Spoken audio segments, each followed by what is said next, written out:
ஒரு துணி வியாபாரி பக்கத்து ஒரு சந்தைக்கு போய் துணி வித்துட்டு வந்துட்டு இருக்கும்போது காட்டுல ஒரு அம்மா கீரி பிள்ளை செத்து போய் கிடந்ததை பாக்குறாரு. அது பக்கத்திலேயே குட்டி கீரி பிள்ளை அழுதுட்டு நின்னுகிட்டே இருக்கு. அதை பார்க்கவே பாவமா இருந்துச்சாம் அந்த வியாபாரிக்கு. அவருக்கும் கை குழந்தை ஒண்ணு இருக்கவே சரி இதையும் வீட்டுக்கு எடுத்துட்டு போய் வளர்ப்போம்னு வீட்டுக்கு கூட்டிட்டு போனாராம். அந்த குட்டி கீரி பிள்ளை இந்த வியாபாரியோட குழந்தை கூடவே ஒன்னா வளருது. அந்த குழந்தைய தூங்க வைக்கிறது, அது கூட விளையாடுறதுன்னு சொந்த தம்பி மாதிரியே பாத்துக்கிச்சாம். இவங்க ரெண்டு பேரும் வளர வளர அந்த வியாபாரியின் மனைவிக்கு பயம் வர ஆரம்பிக்குது. எங்கடா கீரி பிள்ளை தன்னோட குழந்தைய சாப்பிட்டுருவோம்னு.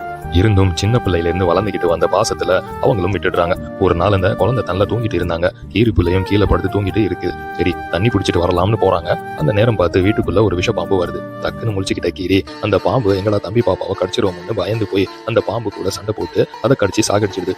அம்மா வர சத்தம் கேட்டு நடந்த கதையை சொல்லலாம்னு அம்மா கிட்ட ஓடுது கீரி. வாயில ரத்தத்தோட பார்த்த அம்மாக்கு ஒரு நிமிஷம் கதி கலங்கி போயிடுது. நம்ம பயந்த மாதிரியே இந்த கீரி பிள்ளை நம்ம பையனை கடிச்சு சாப்பிட்டுருச்சுன்னு தப்பா நினைச்ச அம்மா கொண்டு வந்த தண்ணி குளத்தை அந்த கீரிக்குள்ள தலைமையில போட்டு அதை கொண்டுடுறாங்க. பதறி போய் உள்ள வந்து பார்த்தா அமைதியா தூங்கிக்கிட்டு இருந்த பாப்பாவின் பக்கத்துல தலை துண்டிக்கப்பட்டு ஒரு பாம்பு கிடந்ததை பார்த்ததும் உயிரே போயிடுச்சாம் அந்த அம்மாக்கு. ஸோ எப்பவுமே ஃப்ரெண்ட்ஸ் அவசரப்பட்டு எப்பவுமே ஒரு முடிவுக்கு வந்துடாதீங்க. நல்லா விசாரிச்ச பிறகு எல்லா விஷயத்திலையும் முடிவு எடுங்க.